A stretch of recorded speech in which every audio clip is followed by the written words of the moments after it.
we've not yet seen an American president for 30 years that has resisted Israel. And illegal, actually, for a foreign government to control our politics. Like, I thought we all agreed on that.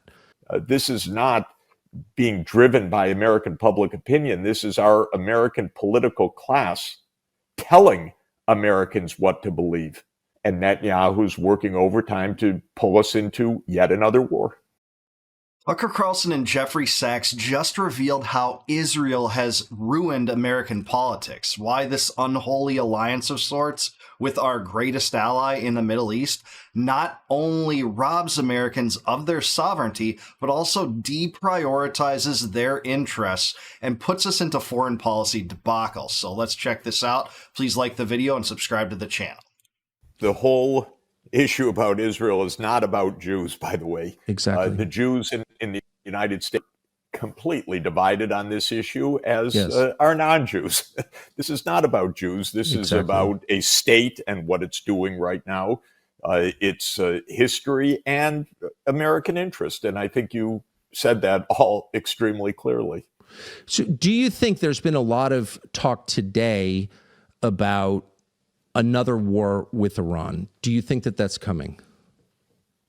I think it's very likely because Netanyahu is absolutely intent, and he has been intent for nearly 30 years. It's nearly 30 years since he first became prime minister in 1996, in dragging the United States into a prolonged war with Iran. And he dragged the United States, and it's a shame that the United States government went along with it. But he dragged the United States into a war with Iran just recently, and it's extremely dangerous. And of course, he wants to do it again. It's been part of Netanyahu's policy to pull the United States into repeated wars. This is why this whole relationship is so completely dysfunctional. Netanyahu, back in 1996, with American political advisors, actually came up with a document called Clean Break.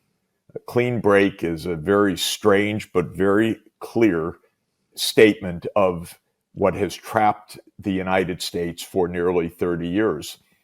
Clean Break says, well, Israel's never going to compromise with its Palestinian Arab population in its midst and in the Palestinian lands. It's going to control all of those lands, and it's going to control or expel or kill or ethnically cleanse the Palestinian population. Yeah, this is exactly right. So a few points here. First of all, I agree this isn't a Jewish issue. This is an Israeli issue. And if you want me to be frank, I think the best critics of Israel are generally Jewish, actually. Not all of them, but they disproportionately are, with Jeffrey Sachs heading the list. People like Aaron Matei and, Max Blumenthal and Dave Smith and Katie Halper. There's plenty of great Israel critics that are Jewish, so we shouldn't conflate this as something that's Judaism or not. He's absolutely right about this being a long-standing policy of Netanyahu and the Likudniks, the clean break strategy that refers to a memo written by U.S. neocons, including Richard Pearl and David Wormser and Douglas Faith in 1996. It was a letter at first to Netanyahu recommending to adopt this strategy of not playing nice with Israel's Arabian neighbors and to clean break from that strategy, ditch what Yitzhak Rabin wanted, make war upon the Palestinians and enact regime change on your neighbors. And that's what's happened in Iraq and Syria and Libya, and they won it in Iran. This was all out on the table long in advance of when that happened. And that's going to create unrest, and it's going to create a militant reaction. And then what Clean Break says is, yes, that's going to happen, and we will go to war against any other country in the region that supports opposition to Greater Israel, that is, Israel's control over all of Palestine. And there's just one footnote to that. When Netanyahu said that we will go to war, what he meant was the United States will go to war for us. So Netanyahu has been the great champion of pushing America into endless wars for the last 3 decades. He was the big cheerleader of the Iraq War. People may remember that, or they can refresh their memories.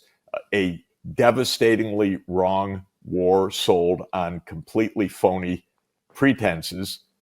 Yeah, he's exactly right. Actually, Netanyahu testified in front of Congress in 2002. I think it was in September of 2002, saying, "I promise you that positive reverberations will break out among the region if Saddam is overthrown." And don't get me wrong, it wasn't just Israel pushing for this. It was the neocons in power with all the political capital in the world that came from 9/11 and the lies they sold after it, how we needed to give up our liberty for a little bit more security. Hey, we need the DHS, the Patriot Act. We need TSA sticking their hands down the pants of grandmothers. Just all this rotten nonsense that we got from it. One of the things that we got from that is endless wars, 20-year occupations in Afghanistan and Iraq. He's exactly right about this, and it never paid off. It was never good, and these neocons should be dragged through the dirt over it, even still, as some of their policy recommendations still seem to hold power and clout in this very administration, like Marco Rubio and Mike Huckabee and people like Mike Waltz that was there for a while seem to be influencing the course of our foreign policy, and it's just disastrous. That Netanyahu cheerled, and one can even go online and find his testimony to Congress in October 2002 about how wonderful this war is going to be and how it's going to lead to a breakout of freedom throughout the Middle East. He's full of it, and he's been full of it for nearly 30 years.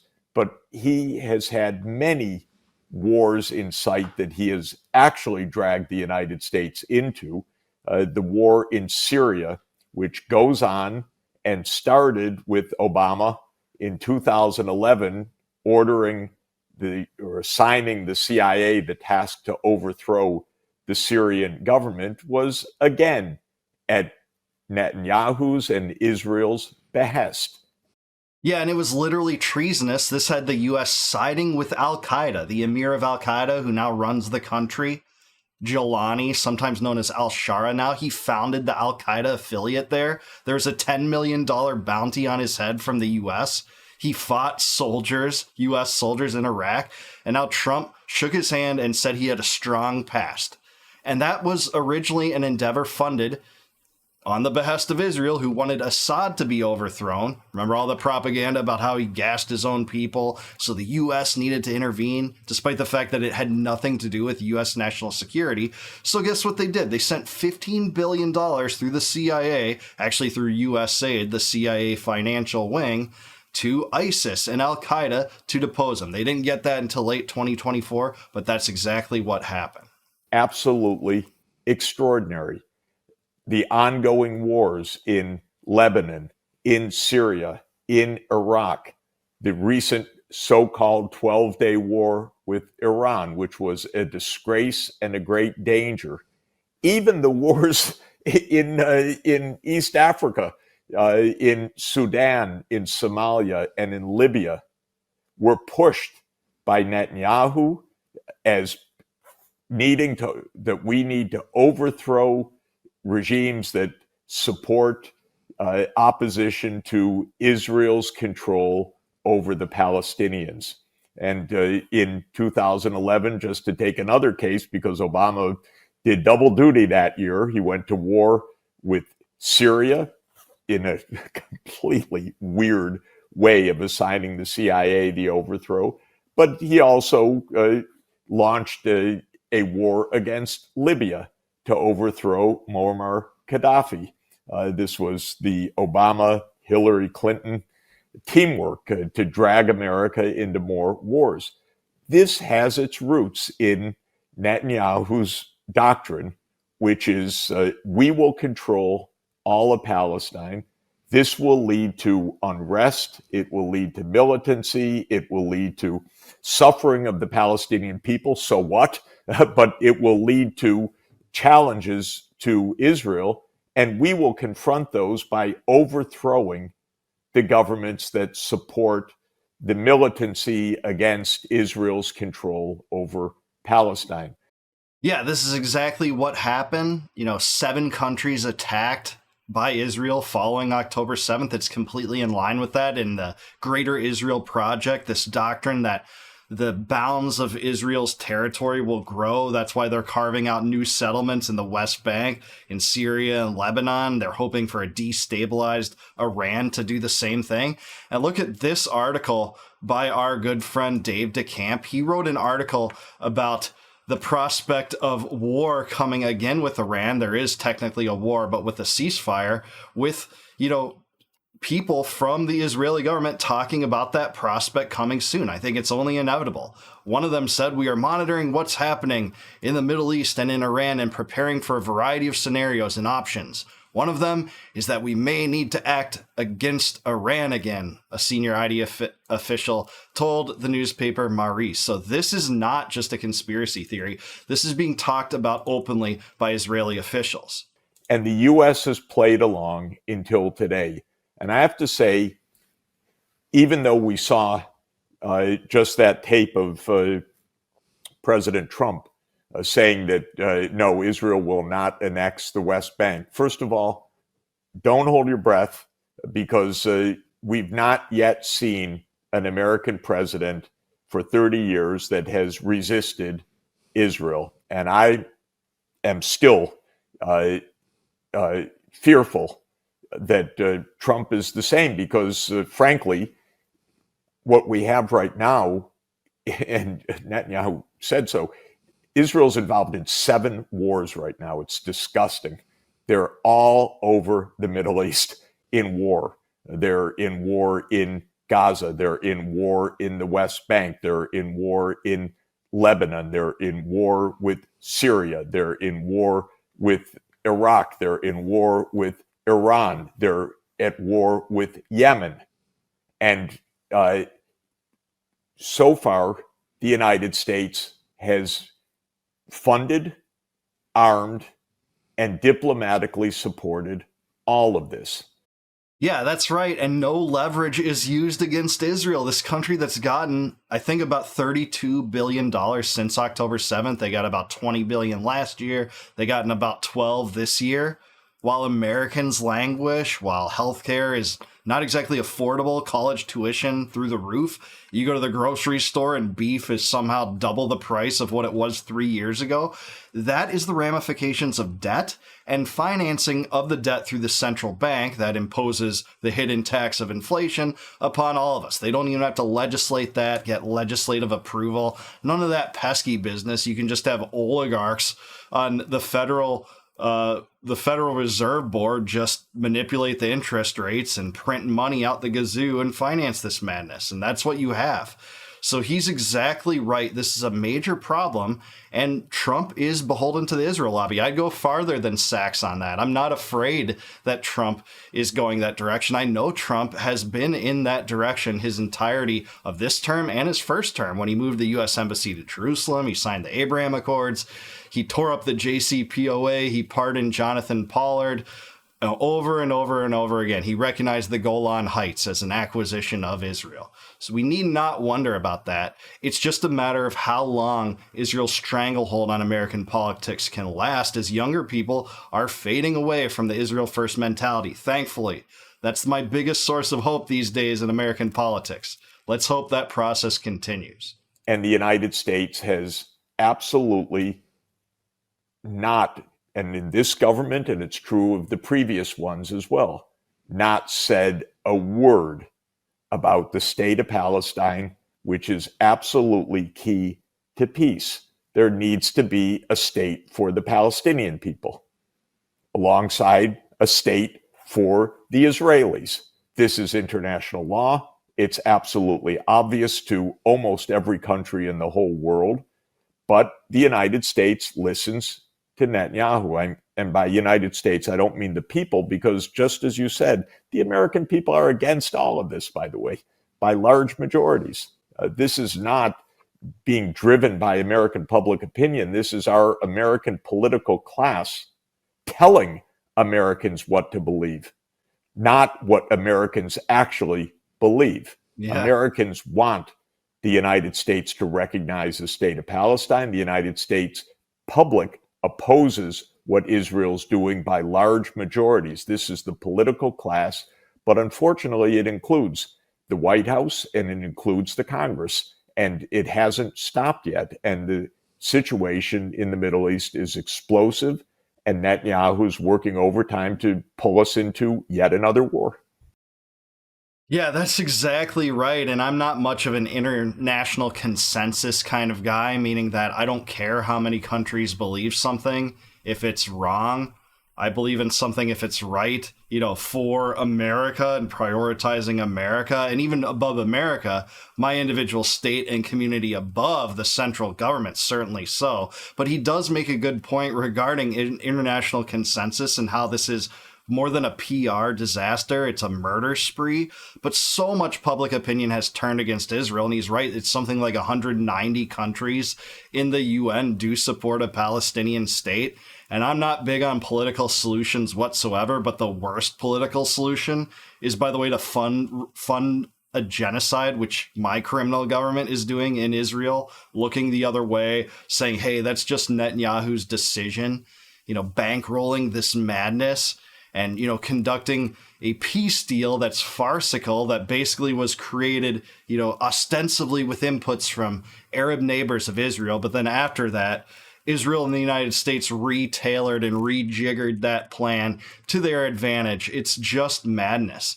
So, the U.S. maintains a veto on the UN Security Council. It's one of 5 countries that does, and it always puts the kibosh on a Palestinian state. So next to genocide and bankrolling warfare and bloodshed and the killing of innocents, babies plucked out of rubble, I do support a Palestinian state or a 2-state solution. And if Israel isn't going to offer that, I really think that, they're just going to go down to some extent. They're destroying themselves from the inside. If public opinion could turn against them more, it could lead to a serious crisis. It could lead to a greater Middle Eastern war, and the U.S. paying off Jordan and Egypt just not to go to war with them might not hold forever. That was an agreement struck at the Camp David Accords in, I think, 79. So we'll have to see what happens. Also, Sachs is absolutely right about Netanyahu's testimony to Congress. Take a look at this. Look at what Netanyahu said would happen if the United States deposed Saddam Hussein. This is in 2002. I thought it was in September. Sachs said it was in October. I trust Sachs, but here we go. If you take out Saddam's regime, I guarantee you that it will have enormous positive reverberations on the region. And I think that people sitting right next door in Iran, young people, and many others will say, the time of such regimes, of such despots, is gone. There is a new age, something new is happening.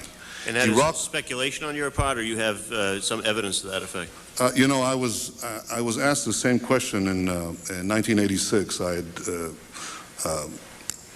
written a book in which I had said that the way to deal with terrorist regimes, with terror, was to deal with the terrorist regimes. And the way to deal with the terrorist regimes, among other things, was to apply military force against them. The way we did. Yeah, regime change, the stuff that never works and never did. And looking back in hindsight, it's horrendous that this guy enjoys any political support from the U.S., including unwavering support, including adulation and praise and thunderous applause when he walks into Congress and delivers an address in our occupied government of Washington, D.C., to a joint House of Congress, speaking before them, propagandizing to the American people to support Israel at all costs, even the costs of supporting ourselves, our families, and our community. It's backward. It's madness. I'm glad Tucker and Jeffrey Sachs are in front of this thing, talking about this thing. And doing it in a way that's more accessible to the American right than ever. Seeing the fact that this administration saying America first is not exactly acting in an America first mentality, not whatsoever, and the U.S. should wash its hands clean from this destructive, dangerous, and deadly entangling alliance with Israel. That's what we need more than anything. We need to bring the troops home. Take them all out of the Middle East, shut down all Middle East-based foreign bases, including in Qatar, which Israel just bombed, by the way, another U.S. ally. But in the hierarchy of U.S. allies, Israel always comes first. In fact, it comes ahead of U.S. states. Look at how much money and attention is paid in the heat of Israel compared to, say, the natural disasters that swept through North Carolina recently. This is striking. But we don't have an American government that's beholden to the citizens. We have an American government that's beholden to the Israel lobby and big national lobbies in terms of big pharma, big tech, the military-industrial complex, the Lockheed Martins and Boeings of the world, Pfizer, the banks, J.P. Morgan, and Bank of America. That's who gets attention. Those are the real constituencies of Congress. And that's to say nothing about the presidency and the deep state, which is also Zionist influence to the core. But I do want to hear from what you guys say. Is Jeffrey Sachs right? Is Tucker right on this? Am I right? Do you agree with this perception that Israel first is America last, and Israel has destroyed U.S. politics in many ways? Let me know in the comments down below. Please like the video, subscribe to the channel, also subscribe to Tucker. Thank you, Tucker, for this awesome interview with Jeffrey Sachs. And if you like this video and my commentary, please consider becoming a YouTube member. If you click the join button below, you can help support my channel. I'll really appreciate that if you do that. And in return for that, I'll give you access to all my members only videos. Those are the ones that you can watch before anyone else, before they go live to the general public on YouTube.